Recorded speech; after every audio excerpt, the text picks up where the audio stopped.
Bonjour à tous. Alors aujourd'hui, on va parler de la trousse de secours. Pour ceux qui ont vu une des anciennes vidéos, je vous avais présenté mon sac d'évacuation d'urgence que je vous avais vidé et expliqué ce qu'il y avait dedans pour vous donner des idées. Et dans ce sac, il y avait donc ma trousse de secours personnelle qui est dans mon sac d'évacuation. Et je vous avais dit que cette trousse ferait l'objet d'une vidéo à part. Chose promise, chose due, nous y sommes. Alors, comme vous pouvez le constater, ma trousse de secours a quand même un volume relativement conséquent. Il y a beaucoup de choses à l'intérieur, ce qui forcément va peser un certain poids.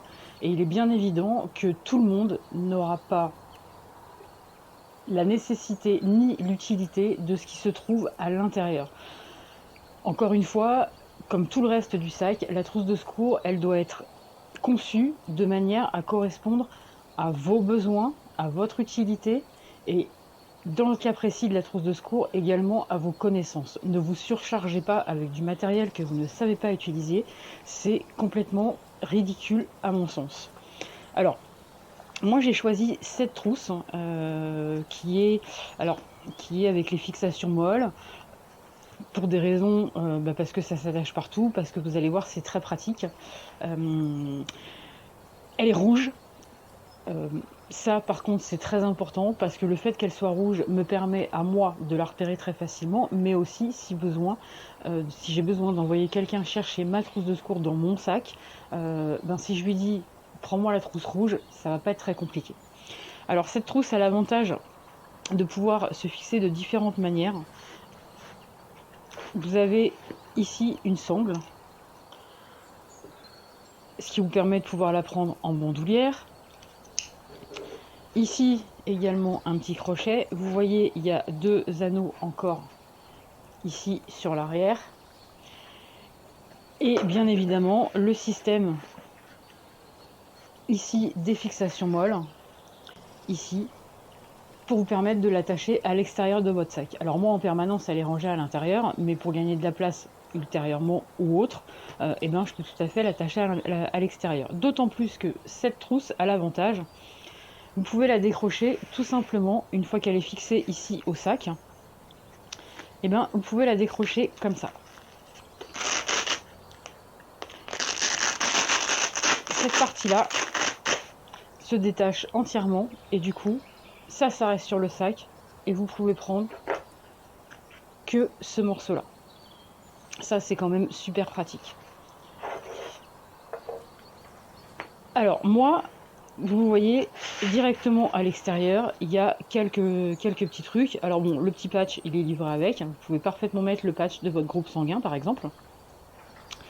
Ici, sur le juste dessus, en fait, il y a un tout petit, c'est un petit Cialume, donc les petits bâtonnets chimiques. C'est un tout petit. À la base, ce sont les Cialumes de pêche. Voilà. Alors j'en avais en rab, du coup, je l'ai mis là.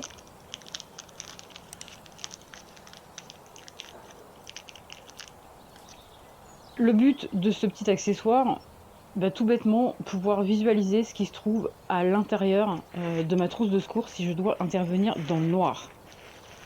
Alors, comme je vous le disais, une trousse de secours doit être adaptée à ses besoins, à son utilité et à ses connaissances. Moi, cette trousse de secours, elle me va très bien dans la mesure où le domaine médical et surtout l'urgence médicale fait partie de mon quotidien. Donc moi, j'ai établi et j'ai conçu ma trousse de secours pour mes besoins personnels, bien sûr, mais également aussi, si en cas de besoin, si je dois intervenir et si on a besoin de mon aide sur un plan de secours, pour les autres, tout simplement, et pas forcément uniquement pour moi ou pour mon entourage propre. Donc, qu'est-ce qu'on va trouver ? Ici, sur l'extérieur, il y a un garrot. Alors, il est à l'intérieur. Voilà, donc garrot tourniquet. Je ne vais pas vous faire la démonstration du garrot. Il y a plein de vidéos sur le sujet. Vous voyez, il y a le petit scratch pour pouvoir mettre l'heure de la pose du garrot. Il est dans sa housse. Avant d'utiliser le garrot, quelque chose de très pratique et bien sûr qui est très accessible, c'est les ciseaux pour pouvoir découper les vêtements avant de poser le garrot. Et moi j'ai ajouté dans la housse directement, il y a un marqueur. qui est directement dans la housse avec le garrot pour pouvoir ôter l'heure, tout simplement. Donc ça, c'est ce qui se trouve à l'extérieur, tout de suite. Ensuite, pour ouvrir l'intérieur de la trousse de secours, alors, ça s'ouvre ici, par le haut. Il y a un scratch là. Et ici, il y a une double fermeture éclair. Alors, sur la première, j'ai incorporé une toute petite lampe à LED pour voir, comme le ciel allume, pour pouvoir visualiser ce qui se trouve à l'intérieur. Et tout de suite, quand on va ouvrir la trousse de secours, il suffit que je fasse ça, que je tire sur l'autre, et là, il y a une ficelle. Là, il y a une ficelle, et cette ficelle m'amène un œuf Kinder. Alors, c'est pas du Kinder parce qu'il est violet, mais c'est exactement le même principe. À l'intérieur, il y a une paire de gants. Une paire de gants de soins. Du coup, je tire sur la ficelle, j'ouvre ça, je mets mes gants, ça me permet d'avoir les mains propres, et ensuite, de pouvoir aller chercher du matériel à l'intérieur sans tout salir. Alors, cette trousse, elle se présente, elle s'ouvre entièrement jusqu'en bas des deux côtés. Et elle va s'ouvrir complètement en entier. Alors, voilà, il y a pas mal de choses à l'intérieur. Encore en remplacement une paire de gants qui est tout de suite posée là. Et ici, vous avez un troisième petit volet qui s'ouvre, qui permet, vous allez voir, je vais tout vous détailler après, de mettre plein de petits accessoires. Donc ça vous fait quand même 3 poches de rangement. Il y a des élastiques, il y a encore des petites poches où il y a du matériel de glisser à l'intérieur. Vous allez voir, on peut mettre vraiment pas mal de choses. Alors, cette trousse en elle-même, j'ai pas de lien d'affiliation, rien du tout. Moi, je la trouve super pratique. Vous pouvez la trouver sur pas mal de sites, pas mal de sites marchands, ils la font un peu tous. Moi, je vous conseille de la prendre vide, ou alors, si vous la trouvez complète à pas trop cher, complétez-la par vous-même. Malgré tout, ça reste quand même relativement cher, je trouve, pour un emballage vide. Après, c'est vrai, il y a plein de petits principes, il y a les sangles, les scratchs, etc. Donc, voilà, c'est du matériel qui est très costaud, les fermetures éclairs fonctionnent vraiment très bien, mais ça a quand même un certain coût. Alors, on va passer à ce qu'il y a à l'intérieur. À l'intérieur, pareil, vous voyez tout de suite, ça fait partie des essentiels. Tout le monde doit avoir ça dans sa trousse de secours, c'est une couverture de survie. Donc pareil, elle est là, elle est juste posée de manière très accessible, parce que c'est le genre de choses comme le garrot, les gants, que vous ne pouvez pas vous permettre de perdre 3 minutes, 10 minutes à l'attraper. Si vous en avez besoin, c'est qu'il y a urgence. Et en dessous, on va attaquer une partie où là, vous allez pouvoir prendre, entre guillemets, un petit peu plus de temps. Alors, je dis bien entre guillemets parce que là, qui prend énormément de place, c'est vrai, mais qui est quand même un accessoire très très très pratique et voilà, qui a vraiment sa place dans du matériel d'urgence. C'est ce qu'on appelle un pansement israélien. Alors bien sûr, il est compressé, il est dans son étui, pour pouvoir agir sur des hémorragies extériorisées, donc des grosses hémorragies. Si vous ne connaissez pas le principe du pansement israélien, je vous conseille d'aller voir des vidéos, il y a plein de tests où on vous les déballe, où on vous les montre. Je ne vais pas vous le faire, il faut que ça reste stérile. Donc voilà, donc celui-là c'est un grand modèle, c'est un large, parce que qui peut le plus peut le moins. Ça rentrait tout juste dans la largeur, coup de bol, voilà, très bien, parfait. Donc ça pareil, comme le garrot qui s'utilise également, alors le garrot, l'utilité est un peu différente du pansement israélien, mais on est bien d'accord qu'on reste dans le cadre des hémorragies, et sur une grosse hémorragie, il faut intervenir très rapidement. Voilà pourquoi le matériel est accessible vite. Ensuite, on va trouver, bien sûr, comme dans n'importe quelle trousse de secours, du matériel pour désinfecter, faire des pansements, des petits soins, des bandages, agir sur de la traumatologie, des blessures, etc. Alors, qu'est-ce qu'on va trouver pour faire tout ça ? On va trouver bien évidemment des bandages. Alors, il y en a un certain nombre. Voilà. Il y a également encore des gants et des petits bâtonnets de coton, alors plutôt pour nettoyer peut-être les accessoires ou sinon débrouillez-vous pour qu'ils soient dans des emballages, hein. Avec les pansements, alors on a un petit rouleau, c'est de l'élastoplast. Alors maintien ou maintien pour un doigt par exemple, pour faire une petite attelle, ou tout simplement maintien d'un pansement.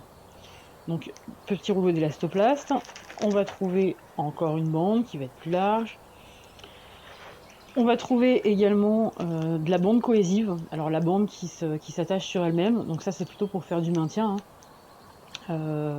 Entorse, luxation, bon voilà. Ce genre de choses, plutôt de la traumatologie bien évidemment. Alors pour continuer dans la traumatologie, un accessoire qui est très intéressant, alors pareil, c'est pas donné, mais dans ce cadre-là, je pense que ça a vraiment sa place. En fait, ce sont des attelles modelables. C'est une bande de mousse à l'intérieur de laquelle il y a une plaque, alors je crois que c'est de l'aluminium, ce qui permet de la déformer. Et du coup, vous pouvez faire une attelle sur un poignet, par exemple, hein, il suffit de mettre l'attelle en dessous, replier ici. Vous pouvez plier pour un coude, pour une cheville, etc. Donc moi, j'ai pris la version qui est relativement large, justement pour me donner plus de possibilités. Il en existe des un peu plus petites, un peu moins larges.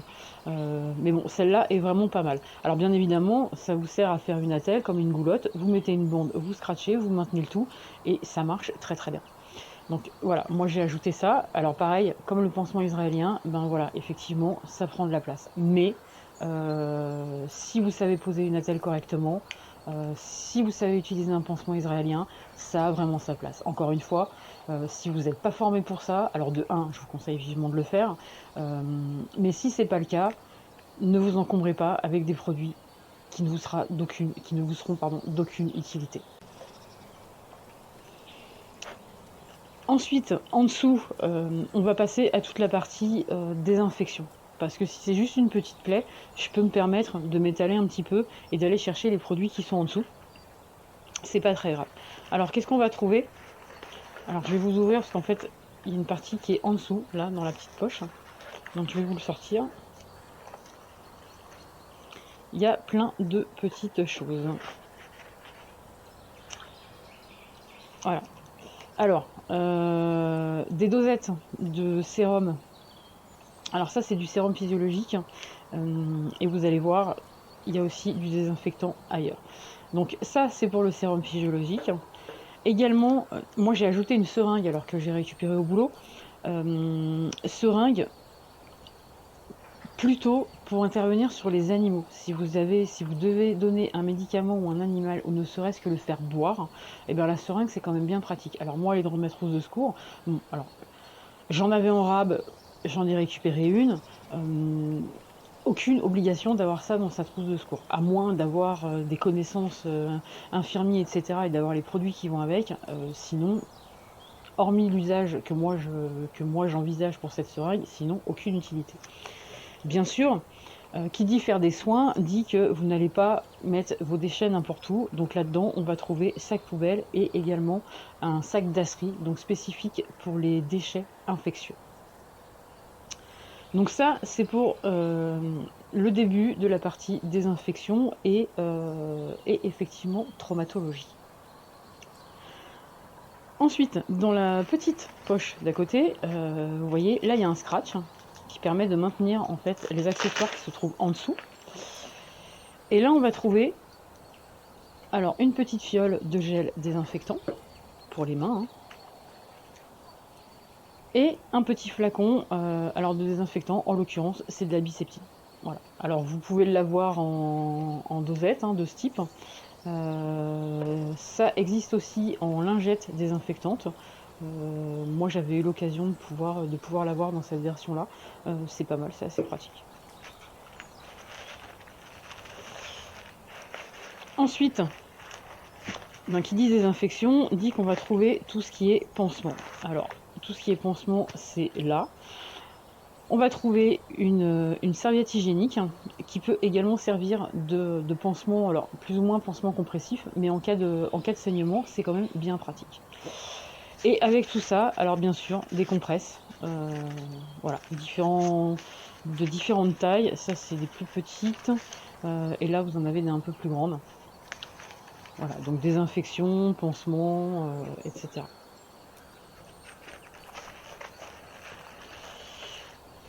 Ensuite, on va passer à la petite poche suivante, donc celle qui est devant, hein, celle qui est ici.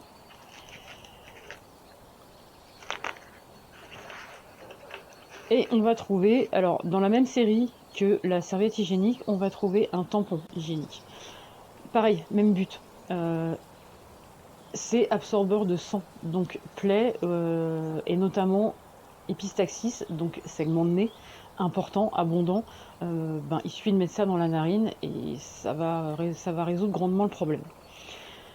On va trouver également, alors ça ce sont des petites lingettes, alors ce sont des lingettes alcoolisées, donc on va éviter de les mettre sur les plaies. Par contre, pour désinfecter éventuellement des petits accessoires type ciseaux, pince à épiler, ce genre de choses, voilà, des petites lingettes alcoolisées. Et ensuite, un petit sachet, alors que je ne vais pas vous ouvrir parce qu'il y en a pas mal, hein, vous voyez, il y en a beaucoup. Et bien à l'intérieur, c'est tout ce qui est pansement. Alors, de différentes tailles, pansements classiques, également des pansements à ampoule, et il y a aussi, alors ça je vais vous montrer, j'ai ajouté également ceci. Alors, du coup, je ne sais pas si vous allez bien voir. En fait, ce sont des pansements à suture, c'est ce qu'on appelle vulgairement des stéristrips. Voilà. Il y en a quelques-uns, donc ce qui peut permettre. Alors, vous ne savez pas forcément faire une suture, mais par contre ça permet de rapprocher les bords de la plaie et de pouvoir faire quelque chose de propre. À condition, attention, si vous posez ça, il faut faire impérativement attention que les contours de la plaie, là où vous allez le poser, il faut que ce soit sec, sinon ça ne tient pas. Voilà, donc la petite pochette spécifique pansementerie. Voilà.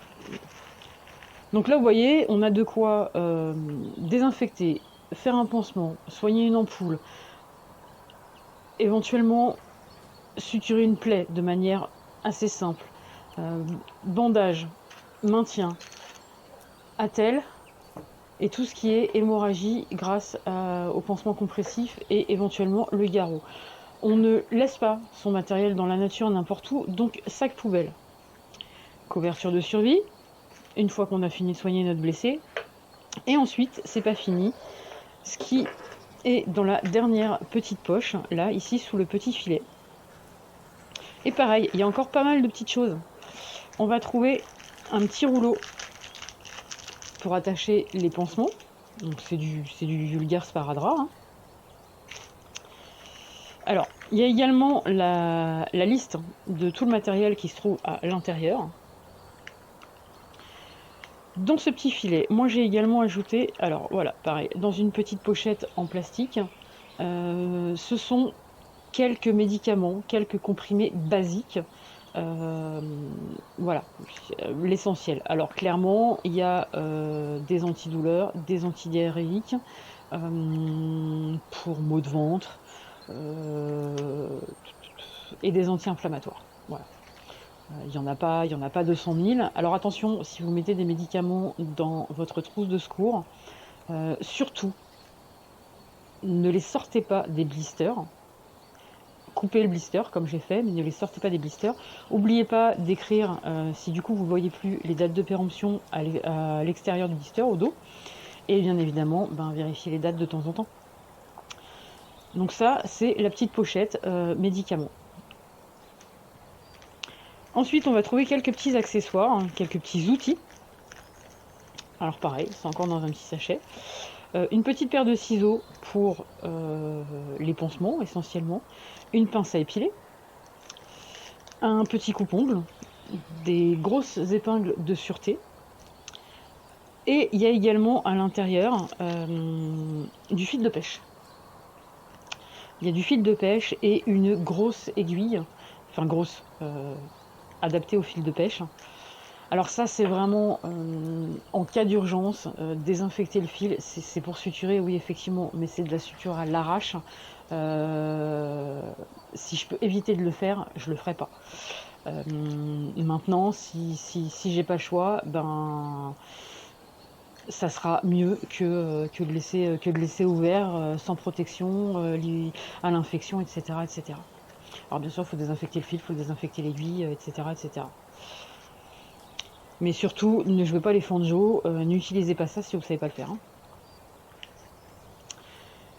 Alors également, dans une petite boîte, en fait c'est un mini kit de couture, hein. Alors il est là parce que du coup ça prend pas de place et qu'il y a du fil, des aiguilles, alors les petites aiguilles sont, je vais vous montrer. Les petites aiguilles en fait sont dans des pailles pour pas se blesser avec. Voilà. Et la petite boîte, bah, de base, c'est une boîte à carte mémoire. Voilà. Alors, on va également trouver des petits thermomètres. C'est des petits thermomètres frontaux, hein, qui marchent, il suffit de les poser, il prend la température. Alors ça vaut pas un vrai thermomètre, mais ça peut quand même donner une indication, notamment en cas d'infection par exemple. Voilà, donc ça c'est vendu, je crois que c'est vendu par lot de 20. Voilà, moi j'en ai mis 2 dedans, c'est pas mal. Et on va également trouver, alors là il y a un petit tube de pommade. C'est de la pommade contre les brûlures. Alors vous pouvez tout aussi bien mettre un petit tube de biafine ou un petit pot. Après voilà, on peut envisager différentes crèmes. Moi il manque dans la trousse là parce que je l'ai utilisé. Un tout petit pot de pommade, le baume du tigre. Parce que cette pommade est vraiment très intéressante, elle sert un peu à tout ce qui est mal de tête, pour les coups, etc. C'est rafraîchissant, c'est douleurs musculaires, elle a vraiment plein d'utilités. C'est dans des tout petits pots, ça prend pas trop de place. Et moi j'ai trouvé que ça avait bien sa place dans ce type de trousse de secours. Donc voilà, normalement il y a ça aussi qui va à l'intérieur. Voilà. Alors, bien évidemment, comparé à certains, vous allez me dire, il manque des choses. Il y a certains articles qui n'ont pas leur place. Oui, oui, tout à fait d'accord. Encore une fois, ça dépend de chacun, ça dépend de l'utilisation qu'on envisage d'en faire, ça dépend des connaissances. Moi, j'ai du matériel parce que je suis formée pour ça. Ça ne sera pas forcément le cas de tout le monde. À la place, vous aurez peut-être plus de médicaments parce que vous avez un traitement, vous aurez peut-être une bombe de ventoline parce que vous êtes asthmatique, etc., etc. À vous de construire votre propre trousse de secours. Moi, je vous ai présenté la mienne, non pas pour vous dire voilà, c'est comme ça qu'il faut faire, il faut ça, ça, ça, ça, ça. Non, pas du tout. Chacun fait comme il le sent, comme il le souhaite. Je vous ai présenté la mienne pour vous donner des idées, pour vous donner des exemples de ce qu'il est possible de faire. Voilà, donc ça c'est en ce qui concerne ma trousse de secours. On va s'arrêter là pour aujourd'hui. Je vous remercie d'avoir regardé cette vidéo jusqu'au bout. N'hésitez pas à mettre un petit j'aime en bas, ça fait toujours plaisir, un petit commentaire, ce serait gentil. Et puis bien sûr, abonnez-vous à la chaîne. Et nous, on se retrouvera pour d'autres vidéos, peut-être des présentations de matériel. On parlera peut-être aussi, probablement dans quelques temps sur la chaîne, on parlera de résilience. Voilà, je ferai peut-être quelques vidéos sur différentes présentations de matériel, quelques idées. Voilà, plein de choses encore. Et sur ces bonnes paroles, je vous souhaite une bonne journée, une bonne soirée. Prenez soin de vous, formez-vous. Et moi, je vous dis à bientôt pour de prochaines vidéos.